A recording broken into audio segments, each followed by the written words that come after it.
Hi, this is Savannah, And this is Brian from the Dorky Diva Show, and you're listening to Starboars. the best place for below average Star Wars.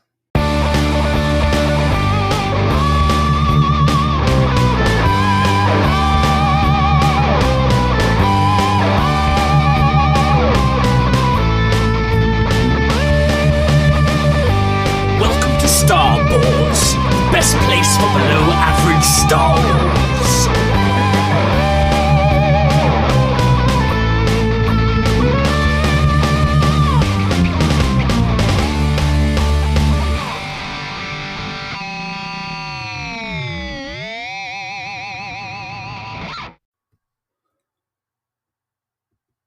Hello there, and welcome to the Star Wars Show, the best place for below average Star Wars. We're back with another Knowing Me, Knowing You, aha, lockdown special. Obviously, we started these lockdown specials back at the beginning of the pandemic, which in the UK started sort of at the end of March last year, 2020. So, we're sort of coming up to a year of lockdown here in the UK. This will be our 9th special. And it's going to be an extra special episode as we will have one half of the Skytalkers podcast, Caitlin Plesher, joining us. Caitlin, how are you doing? Hi, thank you so much for having me on. I'm doing very well. I'm excited to go through our questions today. How are you? Yeah, I'm fantastic. It's been like probably a month and a half since I last did one. And the whole idea of the No Me, No You specials was that when the lockdown sort of first came in, I sort of thought maybe all Hollywood productions would get shut down and there'd be like no Star Wars news coming. So I was like, let's do a special where I interview or have a chat with fellow Star Wars fans. We each ask the other 5 Star Wars related questions, and it just sort of gets good Star Wars talk going. Yeah, And absolutely. then little did I know that there'd be all those leaks last summer, leading up to The Mandalorian Season 2, so I was quite wrong about Star Wars news. That's usually how it goes. You always think you're in this kind of lull period of Star Wars, and then you're never actually in a lull period of Star Wars. There's always news. Yeah, definitely. But I am glad I did it because I've got to speak to some really cool Star Wars fans and had some really good Star Wars conversations, which is probably the best thing about being a Star Wars fan, is actually sort of interacting with other people who love it and finding out what they love and getting excited about it together. Before we start our questions, I've got 5 questions for you. Have you got 5 questions for me? I do, yes. Fantastic. That's a great start. Obviously, today we are recording. It is the 1st of March. And we want to say happy birthday to solo Star Wars story director Ron Howard and also Maz Kanata herself, Lupita Nyong'o. Where do you stand on the Solo 2? Do you want a Solo 2, Caitlin? Oh, this is such a hard question for me. I was always of the opinion that Solo would have been I really like the movie Solo, and I always thought it would have made, in some ways, like a better mini series. I thought it would have been a great like one season limited run, you know, on, I guess, on Disney Plus or something like that. So I want a Solo too, but I think I would want it as a TV show. And I would also want it to focus on Kira and Darth Maul. I think that'd be so fun. I would love to see Dathomir in live action and the crime syndicates more in live action with Maul and Kira. Oh, I just think it'd be so fun. So yes, I want a Solo too, but I have some specifications on how I want it. Yeah, I think I've always thought to myself, the sort of Maul Kira storyline is what I want as well. And for me, I don't think Han's involved in that, simply because when we meet Han in A New Hope, he doesn't believe in the Force. He hasn't met any Force wielders before. And I honestly think that if Han did sort of go after Maul, Maul's probably going to kill him at this point because of how skilled Maul is and how sort of lucky Han is. If that makes sense? Yeah, totally. So I'm totally down for a sort of a more Kira series to do with the crime syndicates and the underworld, and definitely shows Dathomir in live action. totally up for that. So for me, I think you could do a Solo 2 movie where you follow sort of Han and Chewie getting the next big job, and then you could totally go and do a Kira and Maul TV series as well. You tell Yeah. sort of do both, advance both stories at the same time. Yeah, I would totally be down for that. I think, like you said, it would be so interesting. I don't think he could do it, but how would Han escape from Maul? There would just have to be some crazy hijinks. I don't know if it could happen, but Kira can play Maul's game. I don't know if Han would be able to though. Yeah, agreed. And with Maz Kanata, obviously there's a deleted scene in The Force Awakens where sort of Maz brings down the ceiling on top of some stormtroopers who are trying to get Han, Chewie, and Finn. What's your thoughts on sort of Maz being more than just a Force sensitive being? Sort of that deleted scene hints at Maz sort of having a grasp of her Force powers, or almost maybe some Jedi training in the past. Yeah, so before we started recording, Peter actually was talking to me about this scene, and I realized I had completely forgotten about it. And I had to remind myself what this scene was before we started recording. But I think it makes sense. I think that a lot of Star Wars, especially in the Disney era, has tried to bring in the knowledge and stories of people who have power in the Force but are not just a Jedi or just a Sith. We have a lot of different examples of people who understand the Force and use it that aren't associated with Jedi or Sith. So I think it makes sense. And it kind of goes along with her, I don't know, her mysticism, her whole vibe, I think. I think ultimately it was probably good that they cut that scene unless they were going to use it in some other instances. But I think it's cool that there's this possibility that she's this super strong Force user, or that it really only comes out almost like an adrenaline rush when she really, really needs it. Yeah, almost like the X-Men movies where it's sort of like they talk about the mutant gene and how the mutant gene develops during times of heightened emotional stress. Oh, yeah, like that. Cool. So moving on to our questions, it's going to be knowing me, Peter Adams, aha. Knowing you, Caitlin Plesher, aha. Caitlin, are you ready? I'm ready.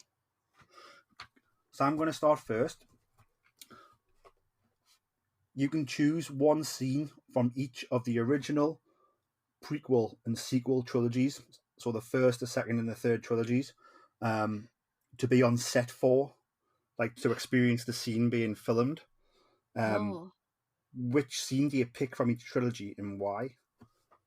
Oh, one from each trilogy. Okay, man. This is a good question. Let's see. From from the original trilogy, I think I'd want the scene in Empire Strikes Back, the whole sequence when Han and Leia and Chewie are all on the Falcon, and they think they're on the asteroid, but they've really been eaten by that creature. And because they're like just pretending that the Falcon is moving, like it's not really moving in those like crazy directions. It's just someone like shouting at them from behind the camera, like fall to the left, fall to the right. I just think that would be a really fun scene to be on set for, especially with Carrie and Harrison. I think it would just be like a really good time, and like a smaller set too, as opposed to a big um, like training montage, or I don't know. I think it would be a lot of fun to be on that set. From the prequel trilogy, I totally want to be on set the day, all those deleted scenes in Revenge of the Sith between Anakin and Obi-Wan at the beginning of the film when they're going to go rescue the Chancellor, and they have like that secret code that they keep kind of talking back and forth to each other, but it ultimately got deleted. I would want to be on set for that day too, again, because I think it would just be really fun to kind of see this banter between Hayden and Ewan, but Anakin and Obi-Wan kind of as they're going through it. I'm sure they had a lot of fun outtakes for that scene. So I think that would be the one I'd want to be on. But then it's like, would I also want to be on set for when Vader is revealed? You can I only don't. pick one. I think I'm gonna go with the fun one. I'm gonna go with the fun one because the Vader revealed would be really cool, but like I'd be afraid to move, like make noise during that. Let's see. And from the sequel trilogy, a scene I'd like to be on set for. I would like I'd like to be on set for some sequences on Octo from The Last Jedi with Luke and Rey. Maybe the one where they're in the Jedi tree and he's asking, who are you? And they're going through their Jedi training, where he's trying to teach her. I think that one's not exactly funny, but one, I would love to go to Skellig Michael, and two, I would love to be on set with Jay-Z and Mark. I just think it'd be a really cool set. I'd love to be there with Ryan. I think that would be a fun one to be on, especially to hear Ryan kind of talking through some of the dialogue and going through it with Ray or with Daisy and Mark and about, why this dialogue matters. I just think that would be a good day to be on set and a good day to pick Ryan's brain about everything he was doing in The Last Jedi. That was a hard question. Wow. Do you think that like those deleted scenes you mentioned from Revenge of the Sith, where they're sort of the pretending where they're twirling the mustaches and using all the codes, do you think that Yeah. was written by George, or do you think they were ad libbing that? Oh, man. The thing is, I'm sure it was written by George because George wrote everything. And I feel like it would have had to take a lot of prodding for them to just kind of introduce this scene kind of on the fly on set, that I don't really see George going for that. I could be wrong though, but I would say he probably wrote that scene and Ewan and Hayden might have ad-libbed through that scene some on set, but I think that George probably wrote it for the most part, or at least had it in the script. Maybe not fleshed out, but yeah. It is kind of funny imagining George Lucas writing a scene like that because I don't really think we think of George as a comedy writer. Yeah, I think George is portrayed as quite a serious man, um, but I think he certainly has a sense of humor there. So like, I would love to know whether like that was on the page, like, or you will twirl your mustache and side glance at Anakin while these battle droids are pointing blasters at you. It's almost like a sort of 70s espionage spoof sort of code. Yeah. Yeah, that's such a good point. The thing is, if George wrote it, and he probably did, he probably even knows exactly what mustache twirl means. Like, I wonder if he went so far as to say, okay, the code is this. Mustache twirl means X. Pat your head and rub your tummy means Y, or something like that. That would be funny though. Or maybe you have to go on eBay and see if like there's like a noted script for sale, because I know some of the movies have had those released. Yeah, that's true. I think Charlotte has a copy of the Revenge of the Sith script. There was a period in I think in like 8th grade where we like bought, bad poorly bound scripts off eBay. I had the A New Hope one, and I think she had the Revenge of the Sith one. So it'd be interested to see if it was in there and how it was written, because I really haven't thought about how it was written in the script, but now you've made me really curious. And for what you were saying about the sequel trilogy, I believe sort of Ryan Johnson's a master storyteller as well as filmmaker. So I think any day on one of his sets, you would just be able to learn so much, sort of how his Yeah. mind works and how he puts stories together. Yeah, absolutely. What scenes would you pick? So I think in the original trilogy, I would want to be on set for the Dagobah scenes, Yeah.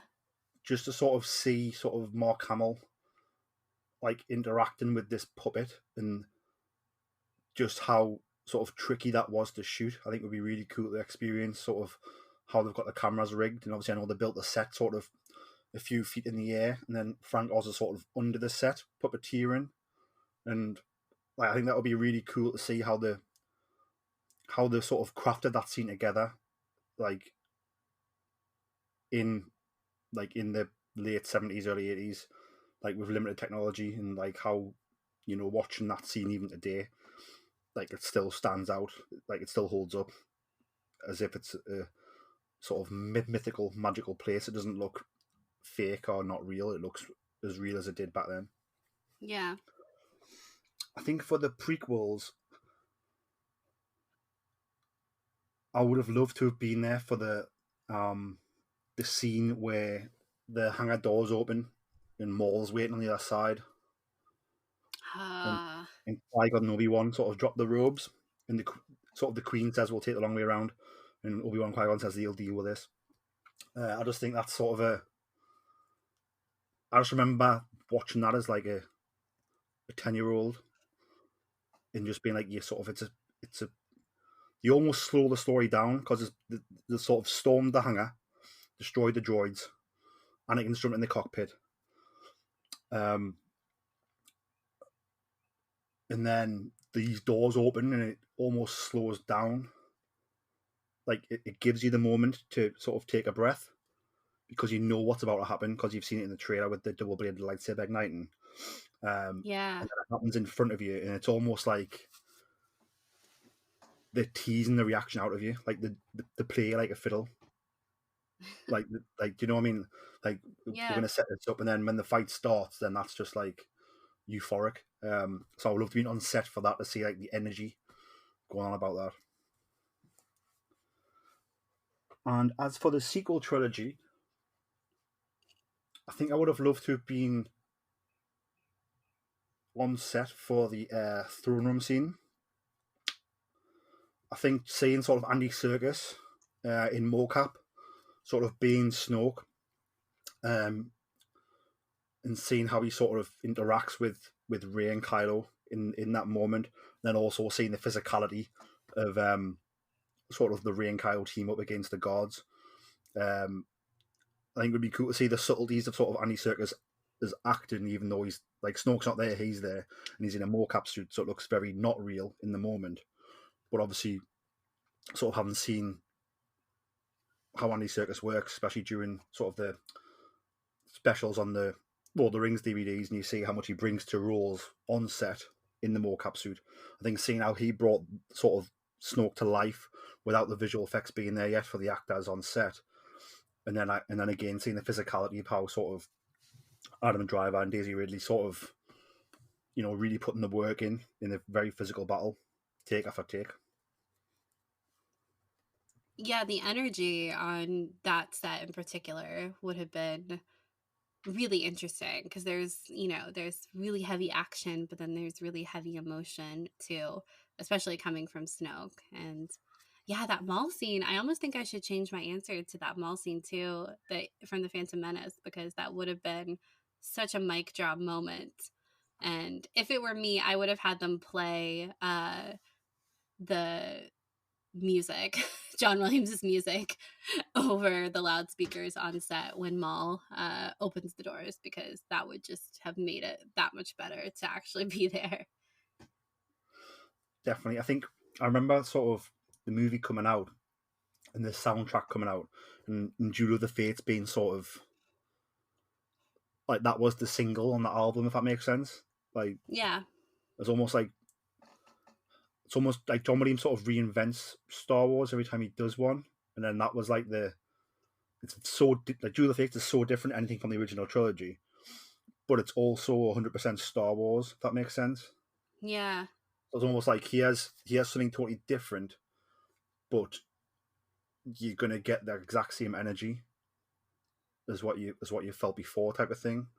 That's probably why he's the master at what he does. Yeah, totally. He makes some of the best music in the world. It's kind of like no good way. You always undersell John Williams when you talk about his music. It's like, yeah, he does a good job. Yeah, it's great. And you're always underselling it. Definitely. I think for me, for John Williams, I think Duel of the Fates is my favourite single track. But I feel the Last Jedi as like from start to finish, for me, it's his best work, score wise and telling the story. I just feel every track on that Last Jedi soundtrack, it blends into exactly what's happening. And I think if you've watched the movie, and then if you just put the soundtrack on when you get home, you can visualize the movie in your head because it just matches and tells that beautiful sort of tragic story throughout, and also not just the tragedy, but also like the tempo of the chase of the Last Jedi, and then also sort of the very serious ending and the hope in the final part of the story. I think, like, for me, favorite track of John Williams is Duel of the Fates from Phantom Menace, but I think favorite overall score of an entire film is the Last Jedi. I think he did his best Star Wars work on that movie. Yeah, it's incredible. And it just, the fact that Ryan Johnson put in a score only version of the movie just really speaks to that. Yeah, for the listeners who don't know what that is, so there's on the Blu-ray there was a version of the movie where it's just a score only, so it takes out sort of all dialogue and sound effects. It is available on Disney Plus, isn't it? Is that right? Yes, I'm pretty sure it is. So yeah, so if you watch The Last Jedi on Disney Plus, it'll be on the options screen where you can listen to the score only version, and I definitely recommend it if you love the movie because it really does make you sort of appreciate the score a lot more. What's your first question for me, Kitten? Okay, so my first question for you, Peter, is what is your favorite memory from a Star Wars celebration or other type of convention? Ooh, that is a tough one. So I've only been to 3 Star Wars celebrations. My first one was in London. That was in 2016, I believe. The one that was sort of the build of the Rogue One. And that was like probably one of the best experiences in my life. And because of that experience is why when they sort of announced Orlando, I was like, I need to go to this one.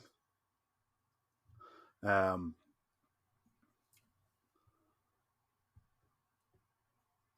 then obviously since I went to Chicago as well. It's quite funny when you think about this interview we're doing now. So obviously I probably can't remember the ins and outs of it, but like probably one of the reasons why I'm sort of familiar with the Skytalkers podcast and with sort of yourself and Charlotte is through Savannah from the Dorky Diva show. Yeah, we love Savannah So I met and Savannah. Brian. I met Savannah in the queue waiting to get in the celebration in London, and we just started talking in the queue waiting to get in, and sort of that's how sort of our friendship started. So if you take that moment there to then sort of like from the back of that, and I've then got to know Brian. I've had Savannah on this podcast. I've had Brian on this podcast. From meeting those, I've met Daniel Berry. I've had Daniel Perry on this podcast. I've now got yourself on this podcast. So like, although the actual moment was nothing really to do with Star Wars, it, like actually going to Star Wars Celebration and being in that queue at the time I was there and bumping into Savannah when I did has led to like all these cool things happening, if you know what I mean. Meeting others who are cool people and getting to speaking about Star Wars, and then starting my own podcast and having these guys come on and these girls come on and talking about it. So that was probably like a definitive moment, I would say. I'm trying to think now. Sort of, I was very lucky to manage to get to all the panels for the celebration in London, which included the Rebels season 3 panel. Wow. And that was when they dropped the Thrawn news. Yeah. And I'm not I knew who Thrawn was, but like I hadn't really read Hate of the Empire. so I wasn't really too familiar. But like being in that room, and I was there with my cousin Alan, who got me into Star Wars. He showed it to me as like a VHS in around like 1994, probably approximately. Um, but obviously he sort of experienced Star Wars in cinemas, and obviously read Hate of the Empire, and that had kept him going sort of when there was no Star Wars coming out. And Yeah. sort of being next to him when they announced Thrawn, and obviously I was excited anyway because I didn't know about Thrawn, but then feeling his energy of that was like really cool. So I think that was probably one of my favorite moments of like content that Lucasfilm give were sort of being in that room for that, because I sort of the air almost got sucked out of the auditorium and then came back in like a big gust. If that makes everyone take a breath. And then the fact that had Timothy Zahn there as well come on a screen as well, and sort of say he was writing the first book of that first Thrawn trilogy under the Disney era as well. It was pretty cool.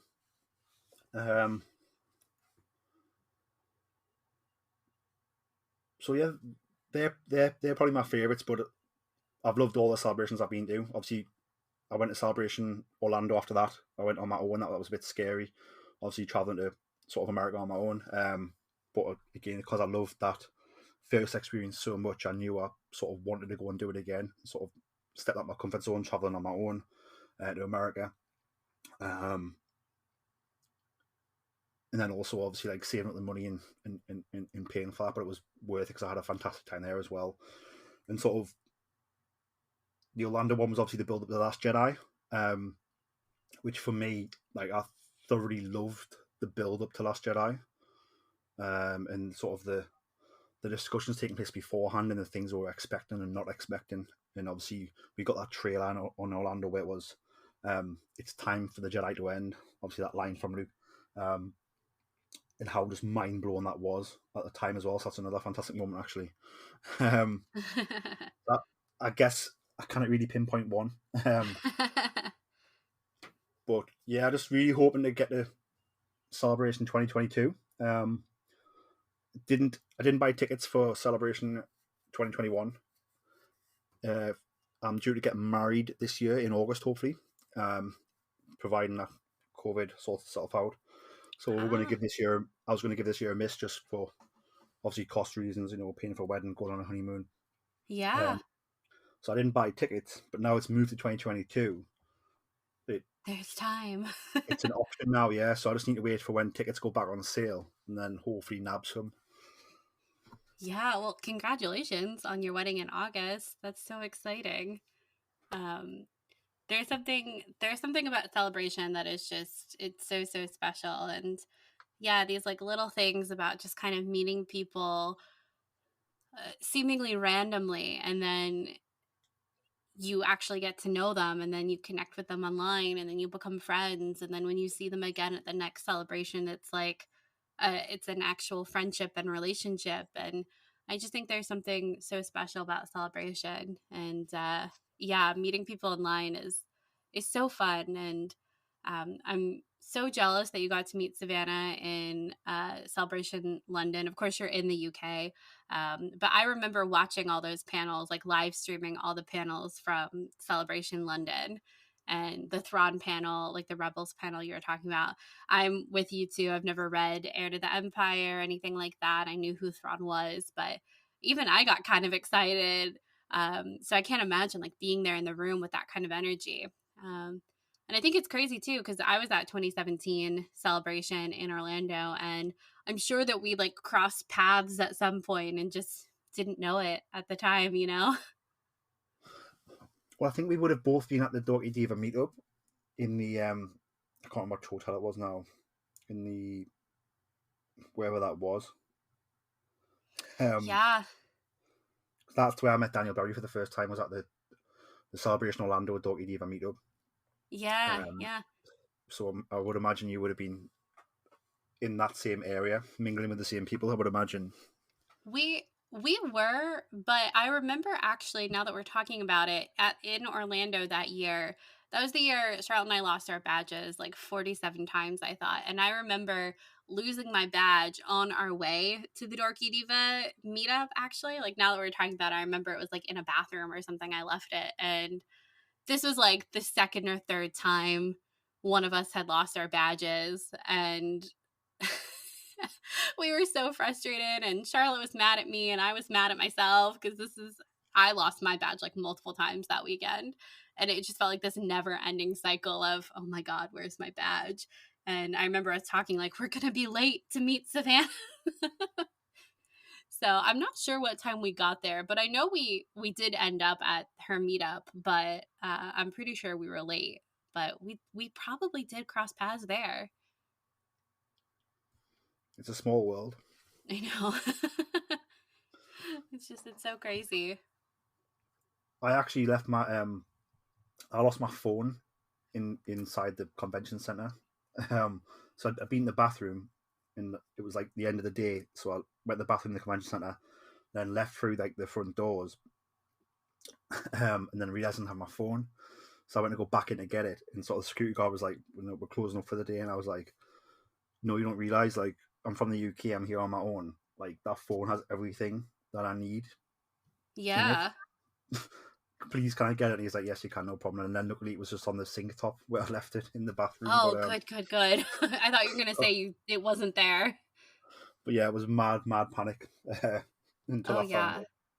Oh yeah. I left my phone in a taxi at that celebration too. So it's just I'm glad it wasn't just me who was leaving things places in Orlando of 2017. Yeah, no, definitely. My next question for you, Caitlin, is as an architectural historian, is that correct? Yes.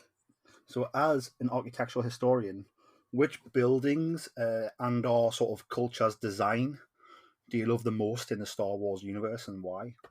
Oh, this is such a specific question and I love it. The Colossus from Resistance is probably my favorite like built structure in Star Wars. I love the Colossus so much. I don't know if you watched Resistance, but uh I am obsessed with the Colossus, and anyone who listened to us our episodes on Skytalkers about Resistance are like, please, for the love of God, Caitlin, stop talking about the Colossus.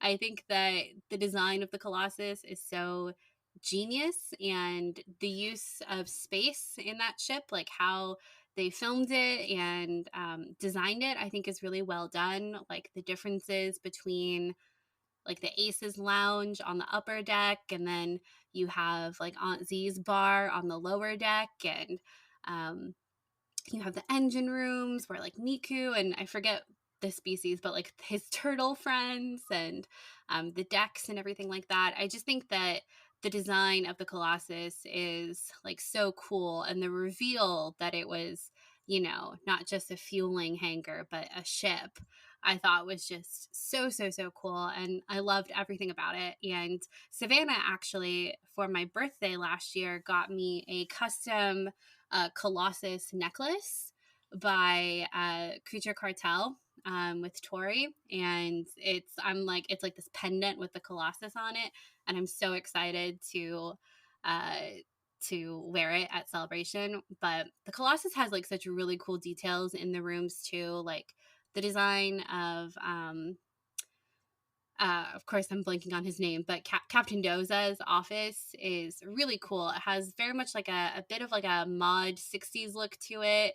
And then you have Aunt Z's bar, or actually the Aces Lounge bar, which has this like, it looks like tin black backsplash like behind the bar. And I don't know, it looks super cool to me, and I love it so much. From like an actual, like if I were to study a building, like as I would professionally, like in my day-to-day job, probably the Jedi Temple. I would love to do like a report on where all of the Jedi temples are located, the differences and similarities between all of them, which ones are built on top of Sith shrines or Sith temples, and which ones are not. Like I would love to do that.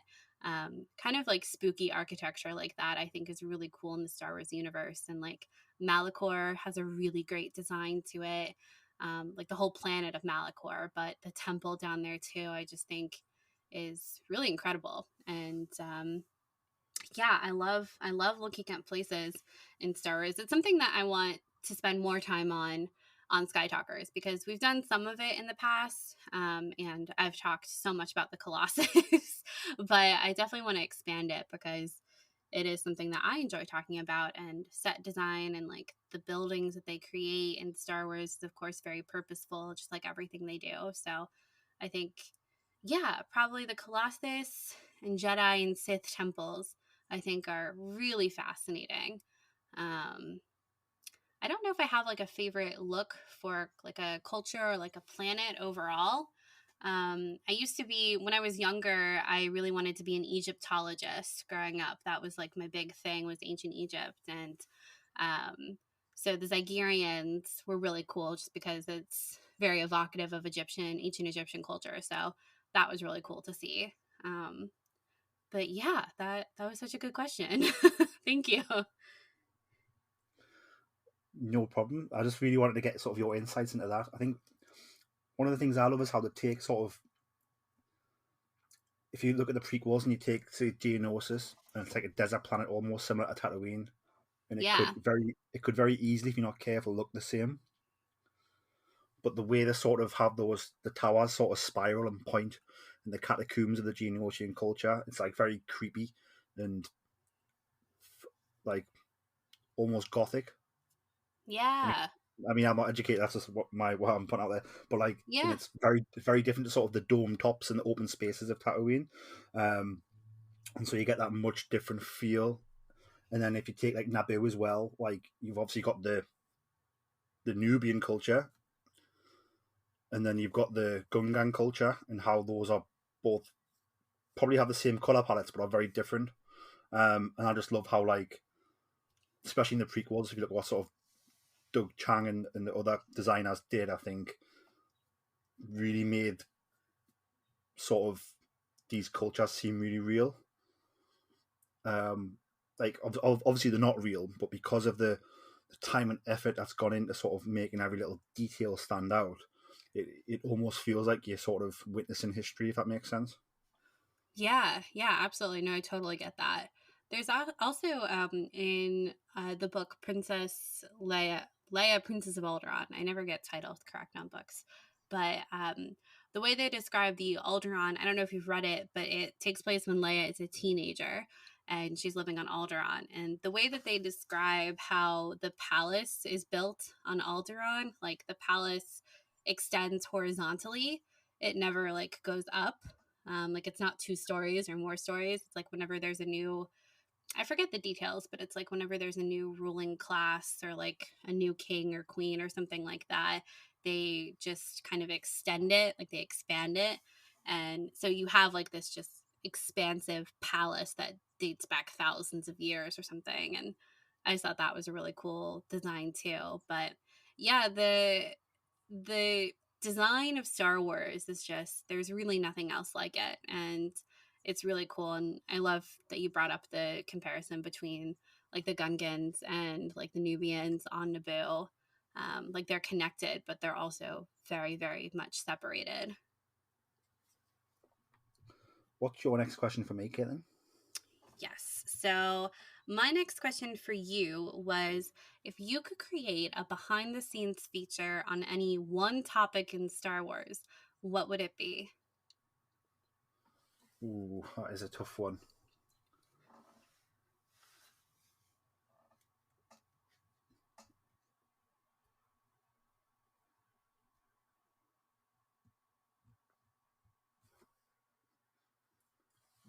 Part of us wants to say, like, sort of a behind the scenes feature following sort of George from his first inception of the idea to sort of the end, if that makes sense. Yeah. But but then part of us thinks, because you know what George is like, he changes his mind about things over the past 40 years, um, Just a few which times. which I love, because I think like it's almost like, because it's never like a completely new thing, but he just changes certain details, doesn't he? Of like, like the twins were always twins, and Darth Vader was always his dad, and like things like that goes on. And he had the 3 stories mapped out from the beginning, and things like that. But part of us, so my first thoughts, I'd love to have a behind the scenes feature which shows you George from the beginning to the end, and then you'll be able to see just how much was mapped out, and how much was called on the fly type of thing as it developed. But then part of us thinks that would take the fun away from sort of having a laugh when you do see interviews with George when he does backtrack on certain things and when he does mention other things, because I really think he does it just to sort of wink at people. Do you know what I mean? Like sort of Yeah. just to sort of poke the fans a little bit, poke the media a little bit in a fun way, to sort of, oh well, I'm going to see this today and see what happens. So I've sort of debunked my own idea there. I think one of the things, so I loved the behind the scenes features on the on the on the prequel DVDs. I really thought they were sort of industry defining behind the scenes featurettes. And I think it's something that sort of definitely what sort of Lord of the Rings looked at when they made their appendices on the Lord of the Rings DVDs. One of the things I didn't like about the sequels was the lack of content. So I'd probably love to have a documentary, behind the scenes documentary, starting from sort of the moment they start pre-production on Force Awakens to the end of Rise of Skywalker, just to see sort of what actually happened. Was it a case of JJ told his story and then Ryan was allowed to tell whatever story he wanted, and then Colin Trevorrow was allowed to tell whatever story he wanted, and then what happened for Colin Trevorrow to leave the project, and sort of finding out those details would be really fun and cool to sort of see sort of the inner workings of this latest trilogy. Yeah, I think that is, I'm totally with you. I think that's one of the disappointments of the sequel trilogy, is not having as much kind of behind the scenes features as the prequels. Because you're right, I think the prequels did completely set such a high standard for behind the scenes features. And I think like the director and the Jedi is great. Like I think the Last Jedi has really good features on it, but overall, yeah, to just kind of see a raw take on 2014 through to 2019 of all the Star Wars films in the sequel trilogy era, I would love to see that. I think one of the most interesting things for me about it was, obviously, it wasn't just a case of sort of Colin Trevorrow leaving. It was like, not only did Colin Trevorrow sort of exit the project, but sort of the project was ejected, if that makes sense. Yeah. I think we'll find out kind of more details, probably from Colin himself, in like, I'd give it 5 to 7 years. Definitely, because one of my thoughts was, I mean, I've never read that Duel of the Fates script. Was it Duel of the Fates? What was the working title? I think that's what it was called. It's wild. So I don't know how much sort of Leia was a part of that story or not, but part of me always thought that if that was the case, maybe he thought my whole movie centers around this, and we can't do it. So therefore, that's why we can't do this project. But like I said, I've never actually delved into the actual script itself, even though it has leaked.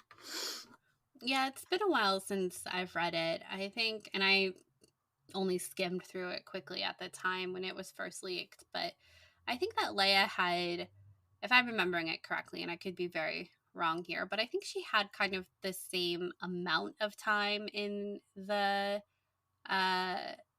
script as she does in The Rise of Skywalker. Maybe more, a little bit more, but she wasn't, it wasn't like she didn't have, now I can't even remember if I'm remembering it correctly, but I don't think it was quite as much as like Luke had in The Last Jedi, but yeah, I'm sure it was probably really challenging, to make the decision of what to do with Leia after, unfortunately, Carrie passed away so unexpectedly.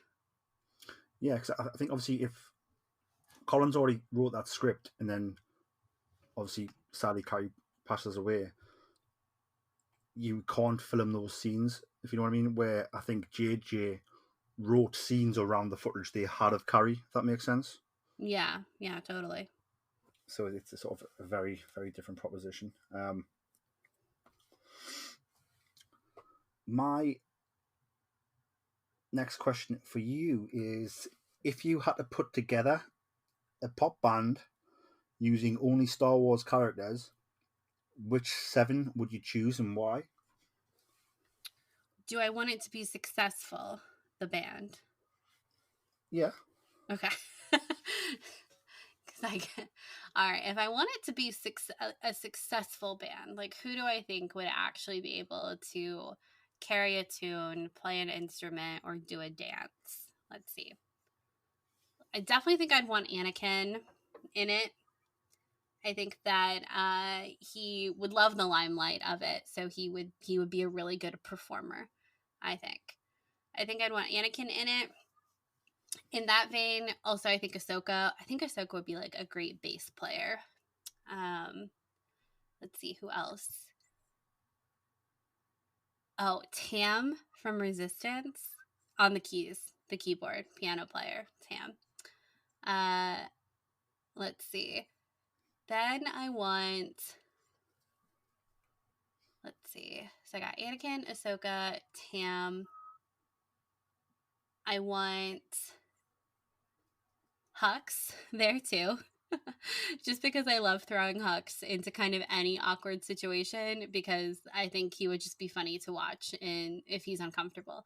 But I think he would actually grow to really love being like a performer. I think he would secretly love it, even though he would pretend, in like interviews and stuff, to be super aloof and like, I could care less about this band, but he's actually super passionate about it.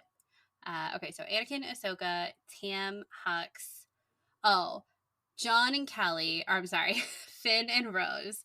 I think they would just like bring the whole energy. Like the combination of Finn, Rose, and Anakin in particular, I think would just be like incredible. It'd be great energy. It'd just be like a little bit of chaos all the time, which I think would be really fun. And then for the last person, I think I'm gonna do. Let's see, who would I want for the last person? I think I'm gonna have Chewie. I'm gonna throw Chewie in there. I don't know why, but it feels right. Like with this mix of people, I think he could be really versatile, and he would definitely, like if they were doing harmonies and stuff, he of course would be the bass. And then I'm gonna have Dex be their manager, the band manager. Dex's and Dex's Diner. Yeah. You could book them all over the galaxy, I suppose. Yes, yeah. That's so fun. Wow, I like want to see this. Would you not have someone a bit more like stern as the manager, like maybe Governor Tarkin? No, I think it's got to be Dex.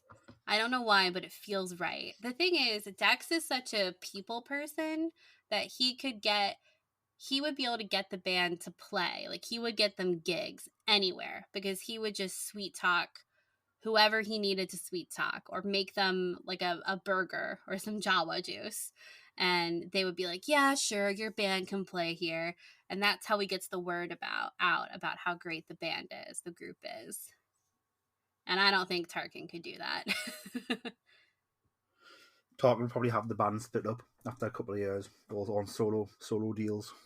Yeah, exactly. Tarkin would be like an even worse Simon Cowell. It just, Yeah. it wouldn't work. And yeah, it would probably just end. It would be entertaining, like from like a tabloid perspective, to watch it kind of all fall apart. But I want the group to be successful, and I think they'll have the most fun and probably end up performing at some really cool places with Dex as their manager. Yeah, I think Tarkin would be more like there was a guy called Simon Fuller, and he was like the manager of the Spice Girls, and I think he was also the manager of Take That, possibly. Um, but he was known as being like sort of very pushy and out for himself. Well, that's what the tabloids paint him out to be anyway. Yeah. Disclaimer. But yeah, so I can imagine Tarkin being a bit like that. Yeah, I think you're right. I think he would be. What is your next question for me? So my next question for you is, what piece of Star Wars surprised you the most? Something you didn't expect to love as much as you did? Ooh.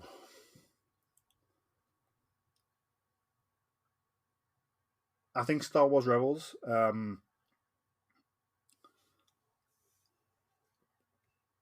It's quite weird. So obviously, I've been a Star Wars fan since I was about four or five, and then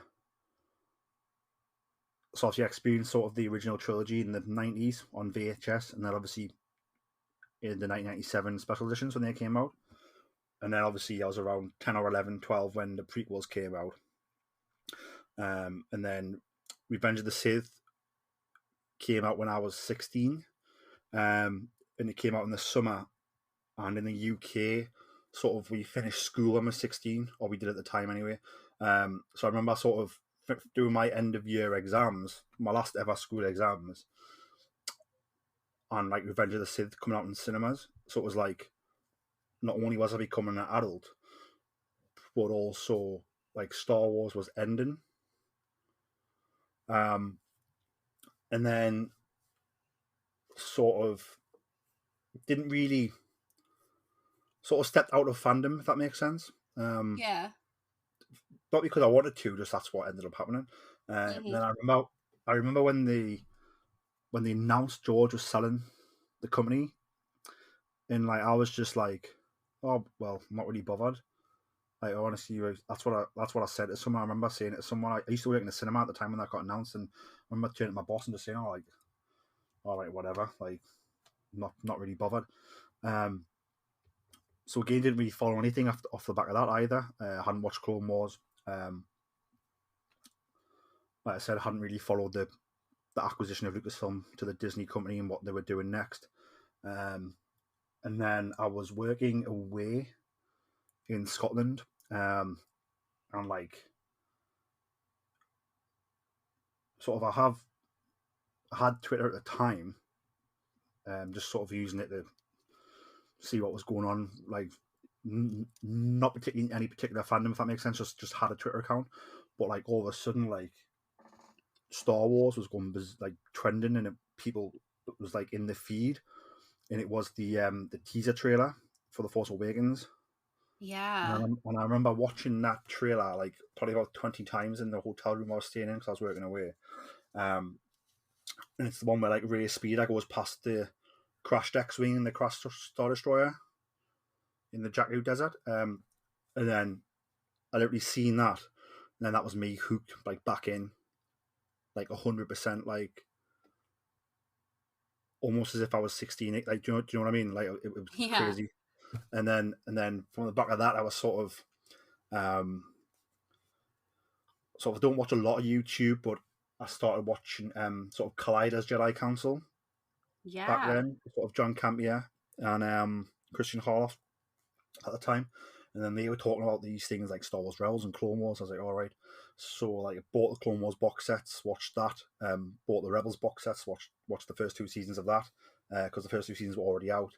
And I remember just being blown away by Star Wars Rebels, where like considering it had been out like maybe a year before that point, now I hadn't even known it existed really.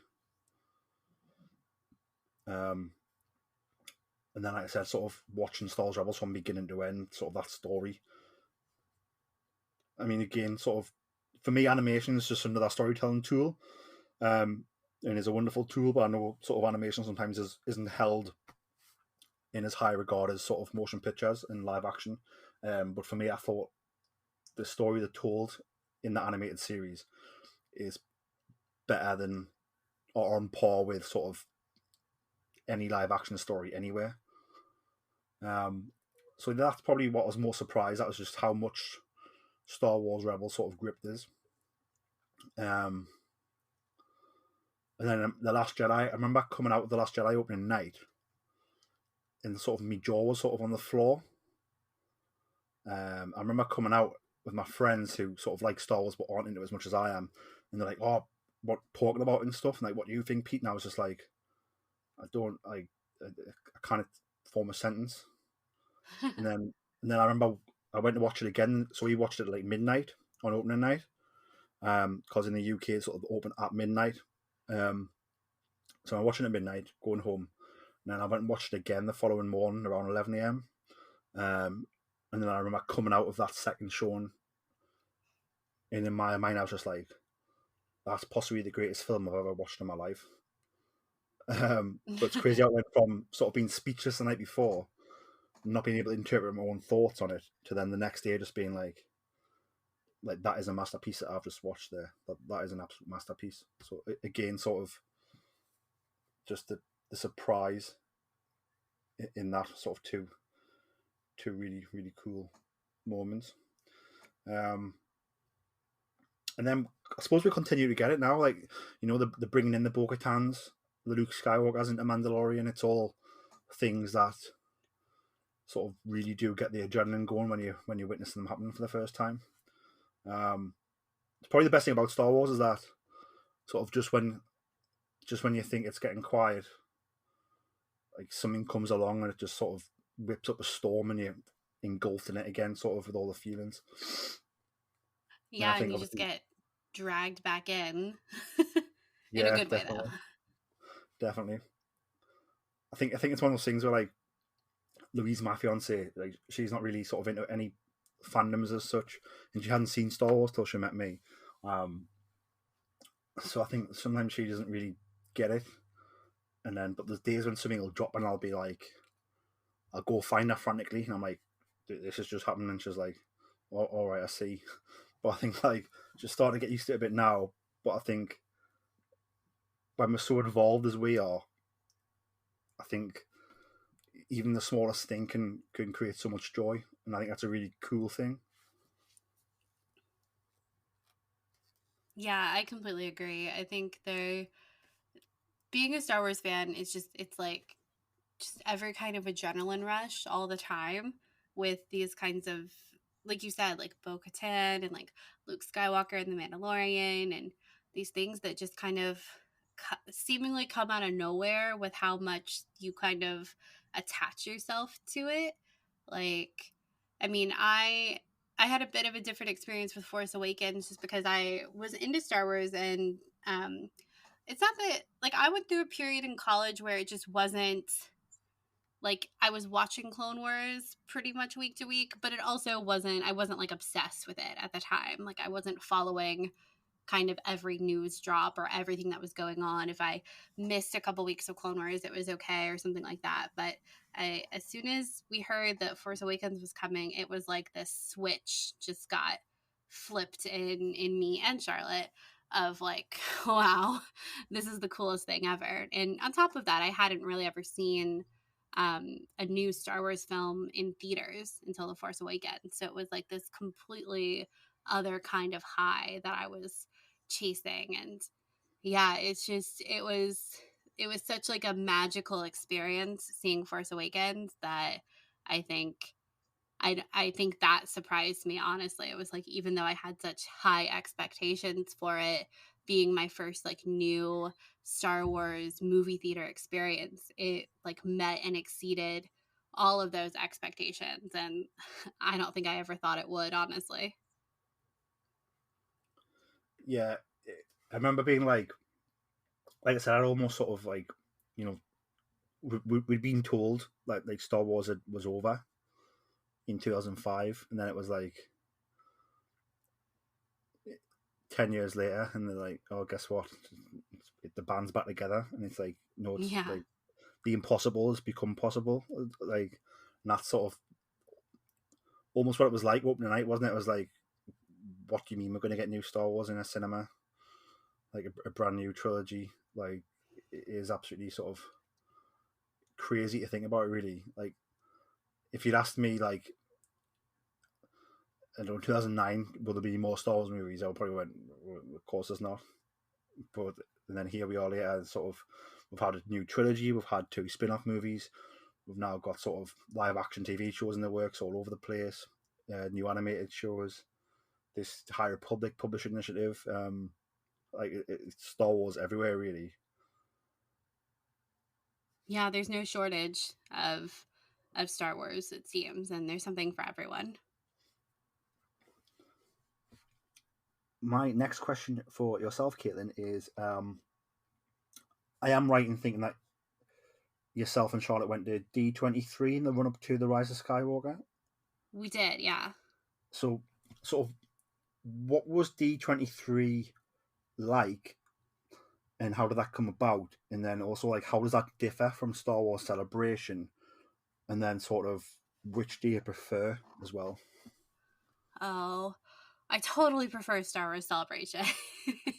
I mean, there's something great about D23, but I'm here for Star Wars first and foremost. So Star Wars Celebration is just a whole other level. But we ended up going to D23 extremely last minute. It was just kind of a perfect storm, I think. We had applied for media to do media coverage over for D23 and found out that we got approved last minute. And honestly, like, we checked for flights and had really good costs on flights and everything, and a good price for a hotel room. And so it ended up being like feasible for us to do it because conventions are expensive, as we all know. And honestly, it just kind of, we ended up being very lucky in that we were able to go and do media coverage of it, which helped with the cost of actually attending the convention. And then we're just lucky that our out-of-pocket costs came in within our budget, honestly. So that's kind of how we got to go. But I think we planned the trip in 3 weeks, 2 or 3 weeks. That's really kind of all the lead up time that we had before D23. And what was great about D23 is that it's in Anaheim at Disneyland, which I had never been to Disneyland before. So we actually spent a lot of time at Disneyland during like the couple of days we were in Anaheim, which was fantastic because I got to see Galaxy's Edge, which I hadn't been to Galaxy's Edge yet. And so that was just incredible to see Galaxy's Edge and just like a completely new experience. And Charlotte and I are both from Georgia, so we both kind of went to Disney World a lot growing up. Georgia, for those of you that don't know, is like right above Florida in the US, which is where Disney World is. And so it's not that far of a trip for us. So we were very lucky in that sense. But I had never been able to do Disneyland in Anaheim. So that was super fun. The actual convention itself is very different than Star Wars Celebration. You see so much more variety, obviously, because it's like Disney, not just one thing Star Wars. So I think as far as like people watching and like seeing cosplay and costumes and like the different kind of like little exhibits and like vendors and stuff like that at D23, there's a lot more variety. And so it's really cool in that sense to see all the different costumes that people are dressing up as. Some of my favorites, I loved seeing people do different takes on like the Disney princesses.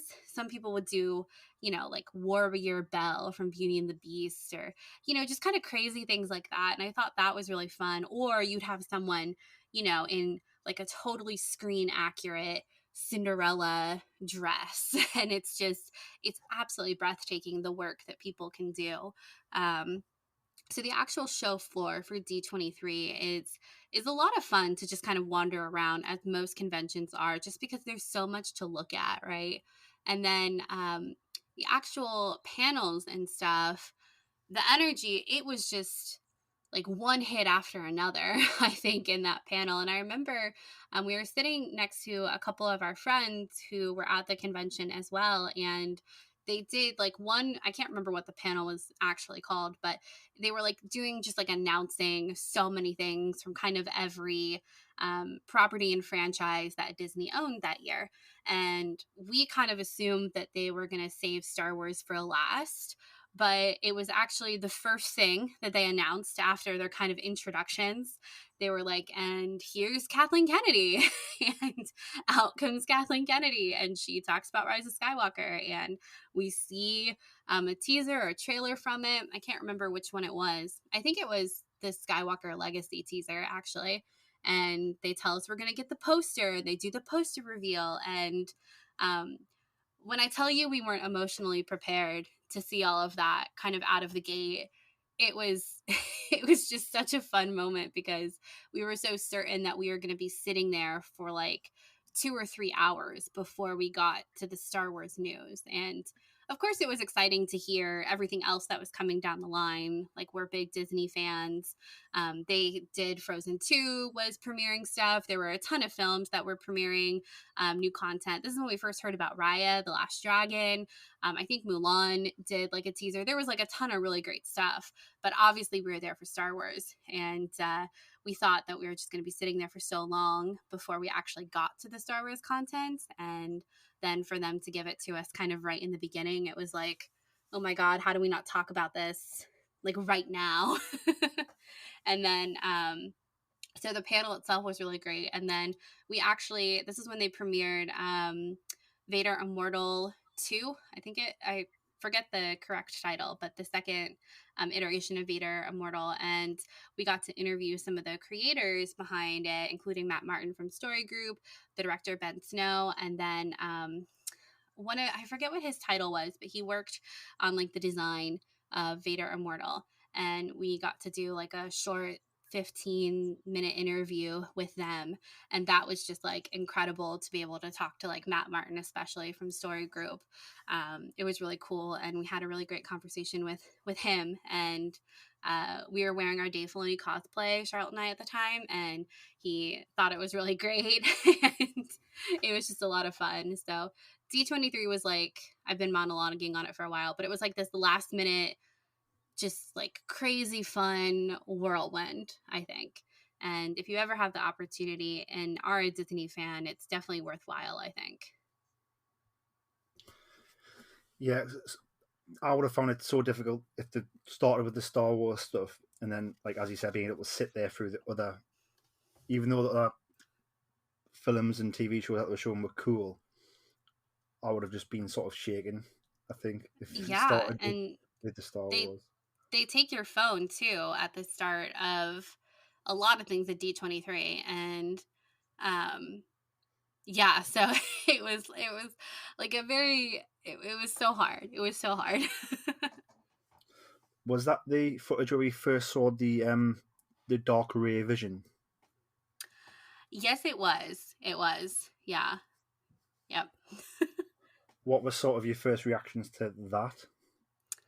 It was kind of it was crazy. I think that coupled with the actual reveal of the poster just like blew my mind. Of it's the one like with Palpatine and then Rey and Kylo on the fighting on the Death Star with like the water and the waves, and it was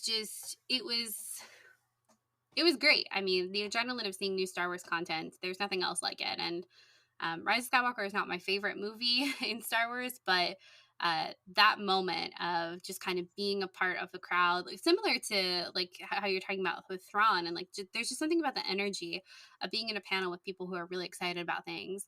And that moment is still like such a great memory for me of just experiencing it with everyone. And Charlotte and I, when we finally left the panel, like when it was over, we like raced back to our hotel room so we could record about it and kind of air out our thoughts, because they were just like all bubbling under the surface for us. I think that panel was 3 hours long. It was really long.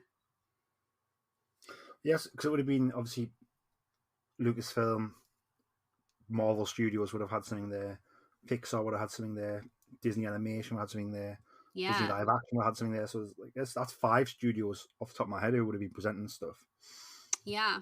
Yeah. It was a lot. It was a lot of fun. But like I said, we were ready to talk about Star Wars. What's your next question for me? So my next question for you is, if you can only recommend 3 episodes of Clone Wars or Rebels to a new viewer as like an introduction to the series to get them hooked, which ones would you recommend? 3 episodes. Yep. You can do an arc, 3 arcs if you'd like.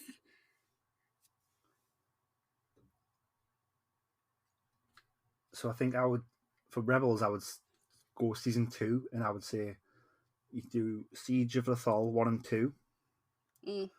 and then you do Twilight of the Apprentice 1. And if that doesn't make you want to watch Twilight of the Apprentice 2, I don't know what else will. And also so watch the story in between those two, because it's like the beginning starts off with Vader, and the Apprentice lives, and then it's almost like, if you think about perfect seasons of television, if you take season 2 of Rebels, I think if you look at its start point and its end point, like it starts with Vader in the darkness, and it ends with Vader in the darkness. And you know, at the very beginning of the season, it's Vader and Ahsoka, but they're far apart. And then the culmination is at the end when it's Ahsoka and Vader together, and you get that sort of conflict. So I would say Siege of the Fall 1 and 2, and then Twilight Apprentice 1. And I think if that doesn't make you want to watch the whole of that season, I don't know what else will.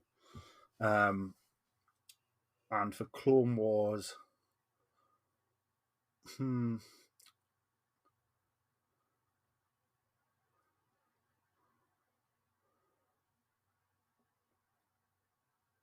I think I'd probably mix up a bit in Clone Wars. I'd probably pick. So I would put the Zito Beast episode in. Ooh. Just for the, because I think there's so many different feels in Clone Wars where like it dabbles across like all different types of storytelling and all different types of genre. So I think you put the Zito Beast in as like this is the monster sort of feel. And then I'd also put in. I would put in the. I can't remember the episode's called. The episode where we find out the Kaminoans are in on the Order 66 chips.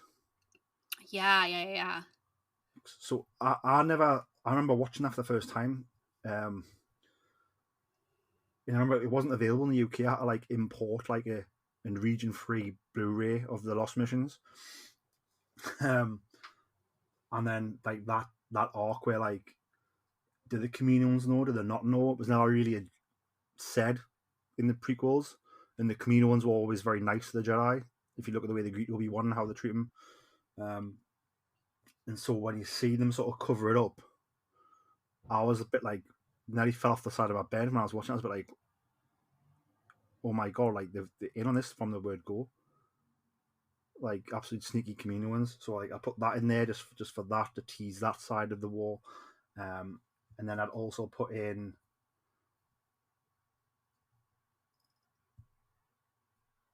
the episode from the. I've totally forgot the name of the arc.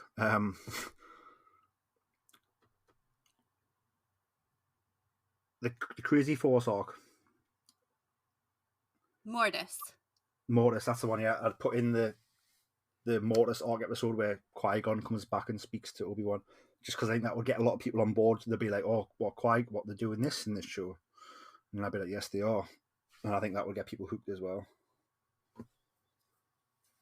I think including the Zillow Beast episode is such like a good inclusion in your list, because it does feel like, it almost feels kind of random, but it's such an emotional episode too, and you really do get such it's like very visceral of like the cost of war and what they're willing to do.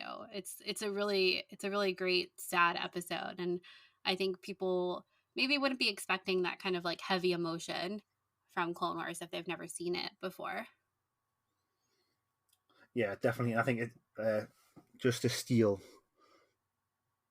your line, and you can stamp the bingo card, but obviously Star Wars is tragedy, so it definitely hits that point home.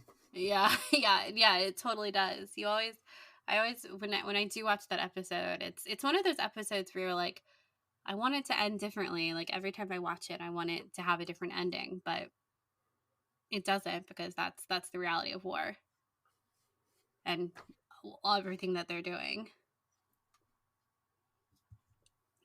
It's crazy. I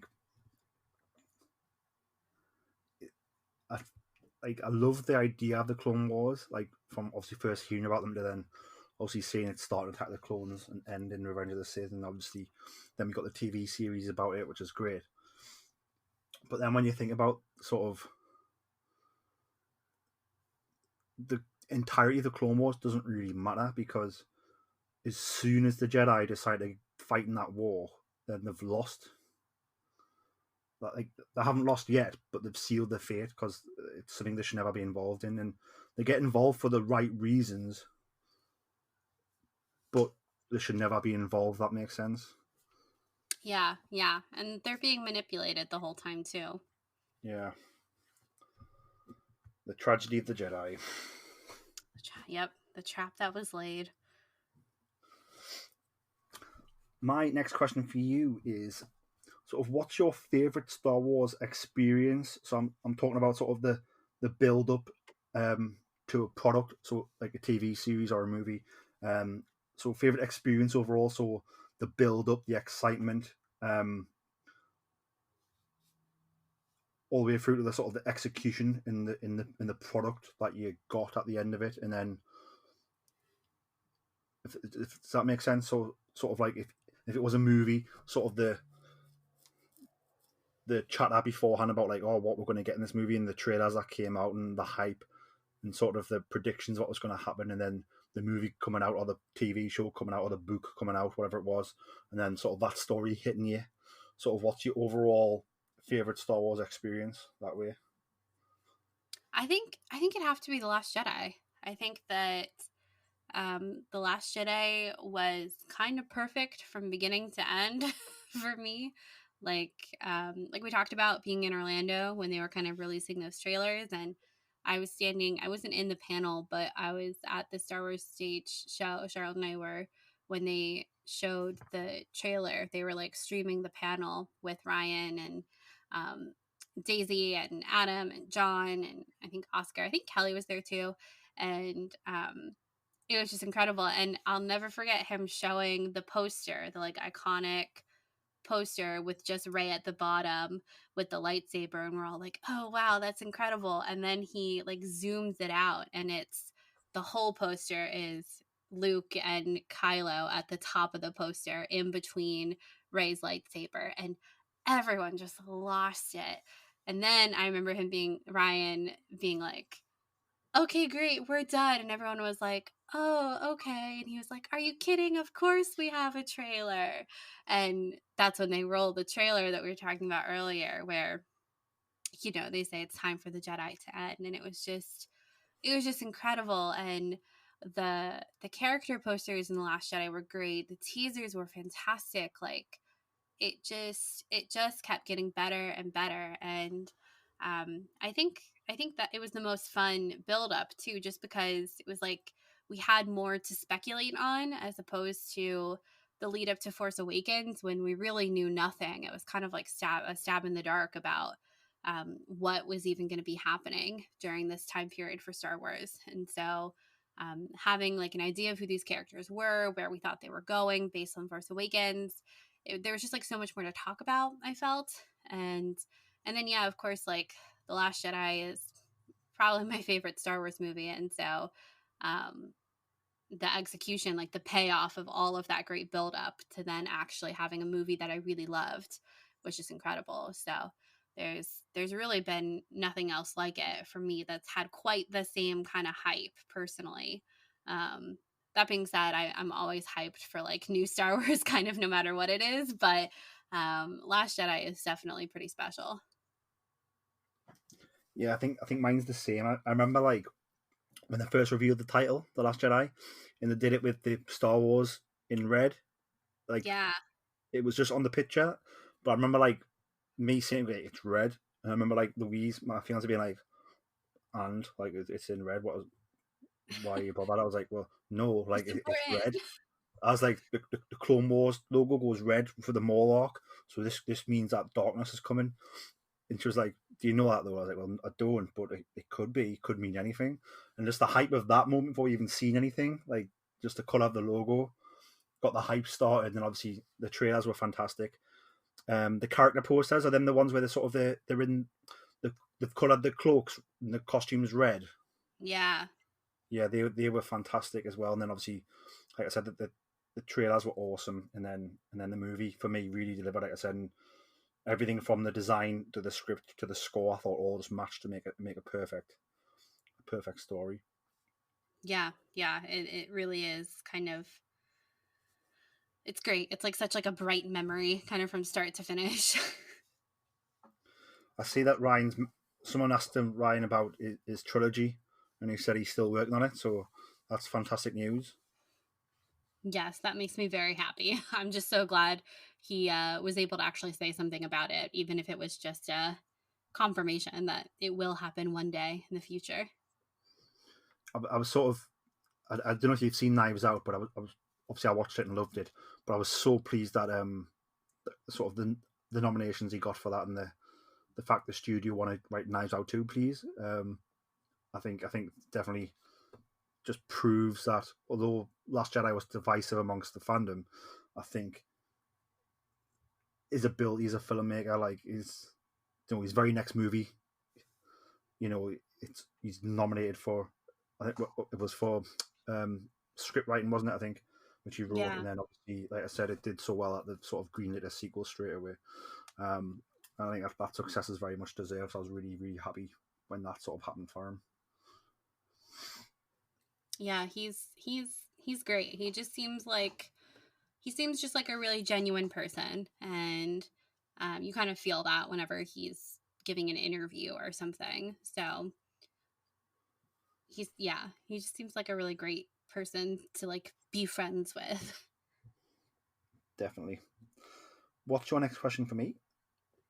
So my next question for you is, if you were deciding the schedule for all of the new Star Wars shows and films that we heard about not too long ago, what would you have come out first? Ooh.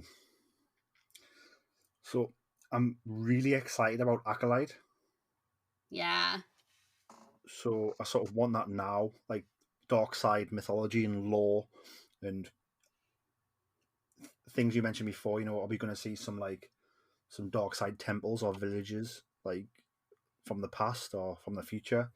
And are we going to get some dark side artifacts that are going to be exposed, or dark side spells, or like sort of all that sort of really, really gets me excited. So sort of that's the show I'm really excited about. So I'd probably want that first, just because we haven't really had anything like that.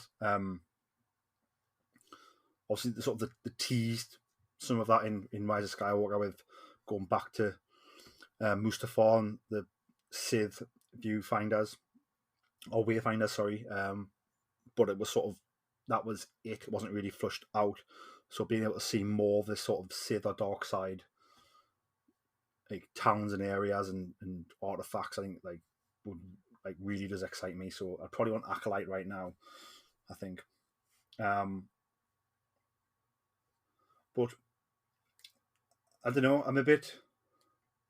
I can't remember who's talking about it now, but I was listening to something somewhere where they were saying, have like one episode of Boba Fett and then one episode of Mandalorian, and then one episode of Ahsoka, and then do the same again for the second episodes. And I was like, although that could be cool if they do all interlink, although I doubt they're doing link that well. I was like, it would be like almost stressful trying to figure out like when to watch it, and if you can't watch it when it hits first, Yeah. sort of what are you going to do type of thing. So I hope they keep them sort of like, here's season 1 of Boba Fett, here's season 3 of Mandalorian, here's season 1 of Ahsoka. Like, I hope they keep it that way. Just so it'll be less stressful to actually view. Yeah, I hadn't really thought of that before, actually, but that's a good point of, if they're releasing weekly, but interspersing them, what that means if you miss a week or something like that. I'd be surprised if they did that. I know they want, right, they want to end them and kind of, or have like a crossover event between, I guess, it sounded like some combination of Ahsoka, Boba, the New Republic show, and then Mando. So it kind of sounded like there would be some crossover involving all the shows, but yeah, I wonder what that means for the actual week to week release of them. I think like for the first lot of episodes, I think it will be like separate. I think once they get going, I think because of the volume, I think you could technically, like, in a few hours, change that set around 100%. So you could shoot an episode of Mando on the volume, and if you've got the manpower, you could easily change it round to shoot another TV show. If that makes sense, so you could run the productions sort of simultaneously. Yeah. So therefore, we could get like content one after the other.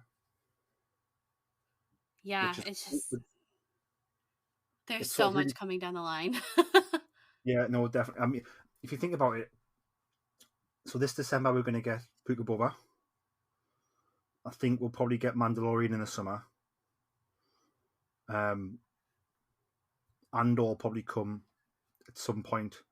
I mean, that might come January, February next year, maybe. Kenobi might come next Christmas. And that's before you even look at Ahsoka and the Rangers of the New Republic. So it's almost, you could almost have a new Star Wars TV show you could have one every quarter, Yeah. which is probably Yeah. it's probably what they want to keep the subscribers there for like the whole year. Because you'll probably have like Marvel series, Star Wars series, Marvel series, Star Wars series, Marvel series, Star Wars series. Now it just means that your consumers are going, oh well, there's something for me here every month, so here's me subscription for the year. Yeah, that's true. I bet they will kind of stagger them that way, because I bet those are two of the biggest pools for Disney Plus is Marvel and Star Wars. So I bet you're right about that.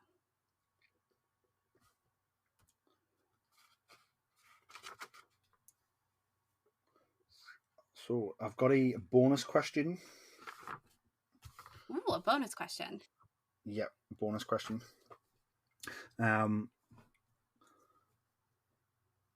So you are tasked with organising a dinner party for 5 guests.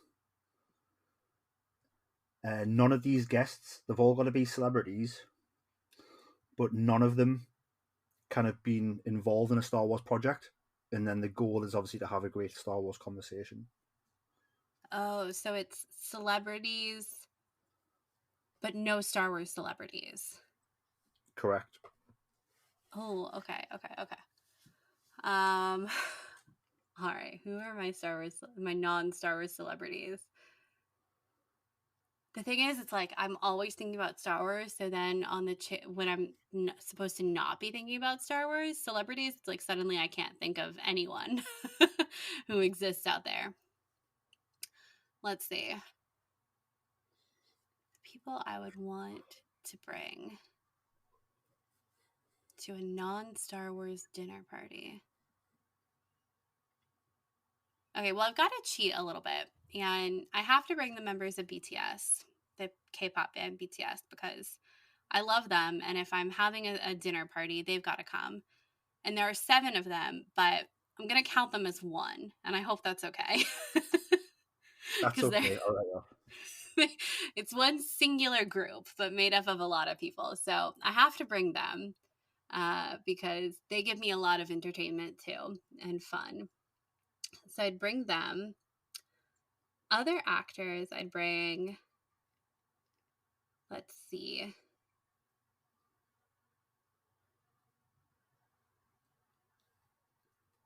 I'd want to bring some funny people just to have a good. Oh, gosh darn it! I was like, oh, I'll bring. I used to like love Robot Chicken. I'll bring Seth Green, but he's done like a ton of Star Wars stuff, so I can't bring Seth Green. This is such a hard question. I'll tell you what, you can bring Seth Green because it's not canon. No, okay, but he was in Clone Wars. Oh, okay. Well, actually, no. Can I come? I appreciate you giving me the loophole and then quickly taking it back because he was in Star Wars. But okay, so no. Oh, shoot. Who did he voice in Clone Wars? He was. He did in season, I think it's season 2.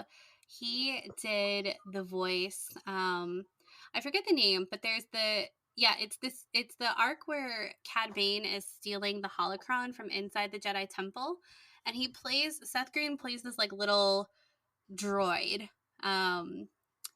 This like little droid that helps Cad Bane break into the Jedi Temple. And it's actually a very fun character. So Oh, wow. So he actually voiced Total 360, Cad Bane's droid. Yeah, I didn't know that. Yeah. Toto 360. Yep. That's Seth Green. Wow. That's awesome. I didn't know that. Yeah. Okay, so let's see. I bring BTS. I'm going to bring, this is also a bit of a loophole, but I'm going to bring Steven Spielberg because that's fine. He's never worked on Star Wars, technically credited on Star Wars, but we'd have a lot of fun talking about it. And we could talk about like Indiana Jones and stuff like that. Then I would bring Ryan Johnson's wife, Karina Longworth, because I think she would just be amazing to talk to. She has her podcast too, all about like Hollywood history and stuff. So she would be fantastic to talk to. So I'd bring her. I'd also bring Debbie Reynolds. I'm just doing like all Star Wars adjacent people. But number one, I think Debbie Reynolds could bring, she would bring some entertainment. But also I'd love to hear about her life, like working in like Hollywood in the golden age. And she wanted to start a museum of like Hollywood props and costumes and stuff. And so she spent a lot of time collecting that kind of stuff. So I think that I would want to talk to her about that. I think that would be really cool. And I think her and Karina would have such a good time. I think we'd have a really fun time. And then the last person I'd want to bring is, let's see, who would be my 5th spot?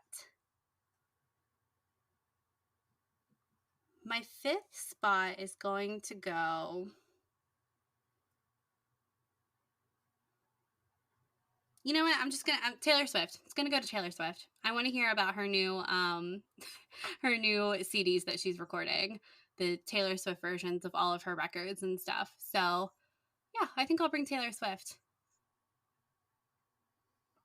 I think like if you think about what Taylor's doing, or sort of obviously full to don't know, obviously there's, am I right in thinking that the previous record label have sold the masters to someone else, so she's just re-recording them with a new label? Is that correct? Yes. Yeah. So I think that's such like a George Lucas move. Like the system sort of messed me about, so I'm gonna work outside the system. Yeah, it very much is. And I think the first one is coming out in April, the first re-record. I think it's such like a kind of crazy thing to go through for her. So I think you're right. It is very much like a George Lucas thing. And yeah, I think it'd be a very interesting dinner, honestly. This like group of musicians and entertainers and directors and historians. I think it'd actually be a really cool dinner. Yeah, this is a funny story. So my sister and my fiance always joke about how maybe there'll be something on the telly or like a movie or someone will be talking, and more often than not, I'll look at it, I'll go, oh, like this is reference to like Star Wars or George Lucas in like this way. I was watching the is it the Miss Americana documentary? Yeah. on Netflix. So I was watching that just last week actually, and then obviously the credits were on, and obviously it was like post production sound services provided by Skywalker Sound Division Lucasfilm Limited, Marion County, California. So I like Yep. took a screenshot, put it in the group chat, and I was like, "Oh, there we go. We didn't get a documentary without George." And obviously that was a joke one, but they were just sort of laughing. But just got to show us how far like George's like sort of drive and desire and his work over the last sort of his life really, like how Yeah. many like I mean you wouldn't have like these Marvel movies that we're getting, like the height of sort of the golden age of comic book films, like all the visual effects done by ILM, and you wouldn't be getting blockbuster movies without Star Wars anyway. So I think like without him, you wouldn't be getting those. And then like things like this, when you look at like how many different projects go and use the Skywalker Ranch and Skywalker Sound to sort of to get done what they need to get done. Like he sort of really is. I just don't think George gets enough credit for what he's done for sort of modern cinema. Yeah. Yeah, And no, I I think like, completely agree. and he needs like a lifetime achievement award and like a big a big statue somewhere. And the thing with George, is obviously, he's very private, isn't he? I think he's very like he just goes about his life. I think he likes the simple things in life by the sounds of it. Um, likes candy bars and cans of coke. Do you know what I mean? Do you know what I mean? Like Yeah. he's not flash. Gives a lot of money to charity. Spend his children are all adopted. Like he is just a great guy, I think. And I think like his contribution to sort of the arts, I think, is so huge and just doesn't get mentioned enough. Yeah, I completely agree. I think his influence is really far reaching. And I think to even find a film or any kind of production that doesn't have some kind of tenuous connection to uh, George and like Skywalker Sound or Lucasfilm or ILM, you'd probably be very hard pressed to find a lot of productions that don't have that kind of connection because they are the best of the best when it comes to that kind of stuff. And then there's so much Star Wars content that so many people have been involved in creating it. So it's hard to do. It certainly is. So that brings an end to our questions.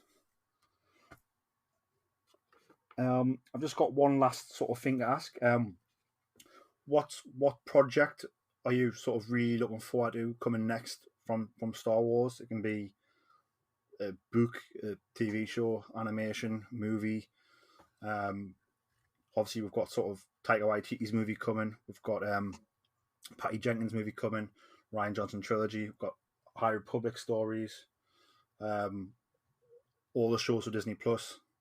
What have you put your pin in to say this is what I really want? I think kind of coming down the line more immediately, I'm really looking forward to Star Wars Visions. I'm just really excited to see what it looks like, what the stories actually are. Um, I think it sounds really different for Star Wars, so I'm excited for that. I think long term, probably Acolyte too. I think that's a lot of people's answers. But then like Taika Waititi's movie, I hope it's just like so weird and crazy. So that one is probably the biggest question mark as far as what we'll actually see. And then Ryan Johnson's movie will definitely become the like thing I'm most looking forward to. But it's still, even though he's talked about it recently, it still kind of feels not real, not like the other projects that we have announced. So I think I'll save that one for later. But this year, probably Visions right now, and then looking to the future, probably Acolyte. Yeah, I think Visions is going to be a game changer for sort of showing us sort of pivotal moments throughout the sort of Star Wars history, sort of in this new sort of in an animated way. I think it's going to be sort of really really cool. Um, that is what that is, isn't it? Is that correct? Yes, I believe so. Yeah. So yeah, so I think that's going to be really cool. So yeah, thank you very much for coming on Knowing Me, Knowing You, Caitlin. It's been a pleasure speaking with you. Yeah, this has been so fun. I'm so glad we were able to get together and talk about this. You had such great questions, Peter. So thank you so much for taking the time. And we do have a bit of a time change. So again, thank you for staying up a little later for me. No, so it's actually March the 2nd where I am now. So now I'm talking into the future. You are, yes. Where can the listeners find you on social media? So I am one of the hosts of Skytalkers podcast with my best friend Charlotte. So you can find our show Skytalkers mostly on Twitter at SkytalkersPod or our website skytalkers.com. If you want to follow my personal handle, my handle is at Caitlin Plesher. It's just my name, and Twitter is where you'll probably find me talking the most about Star Wars or anything else, really. Star Wars and Asian dramas, is that correct? Yes, yeah. I love K-dramas, Asian dramas, K-pop too. That was like a development in like 2018, 2019. So yeah, I do talk about that a lot on my Twitter too. So it's a pretty, depending on the day, it's either all Star Wars or it's all like whatever new K-drama I'm watching.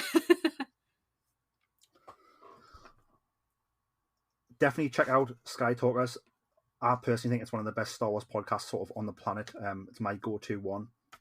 Caitlin, have Skytalkers got any plans for the next summer series, or is that something under wraps or not discussed yet? Oh, the next summer series. Well, thank you, firstly, for saying such nice things about the show. We really appreciate it. And Charlotte will be actually on your show later in a little while too. So I'm excited to see what questions you ask her. But we have not decided on the summer series theme yet. We do kind of a special series every summer that's just kind of an intense, usually 3-part look at some topic or theme that we pick. And no, the long answer to your question is no, we haven't picked it yet. It's not under wraps because it doesn't exist. I think obviously, we had a bit of a talking about George and what he's done for cinema and sort of the arts. I think obviously one of your summer specials was a 3-part on George Lucas. So anybody who sort of wants to see what George has actually done for the arts, definitely go and listen to the Sky Talker summer special on George. And then you also did a fantastic one on Yoda, which was last summer. Is that right? I believe it was. Let's see. We've done. This will be our. Let's see. We did Machete Order for Star Wars. That was the first one we did. That kind of stretched longer than the summer. Then we did By George, which was our one on George Lucas. Then we did Yoda, and then we did, last year was the animation. We did like an in-depth look at Star Wars animation from the Star Wars holiday special in the 70s all the way through to the present. So had some fun topics. I'm not sure what summer 2021 will bring. Well, I'm looking forward to it, even though we don't know what it is yet. Well, thank you. Thank you so much. No problem. Caitlin, thank you very much for joining us. Listeners, thank you very much for listening. May the force be with you all, and stay safe out there, guys. Please follow us on Twitter at BoresStar. That's at BORESSTAR. And on Instagram and Facebook at Star Wars Podcast. You can also reach us on email at starwarspodcast@gmail.com. The Star Wars Show can be found on Spotify, Apple Podcasts, Anchor, and wherever podcasts can be found. Please give us a like, subscribe, and don't forget to leave a 5-star review. May the force be with you.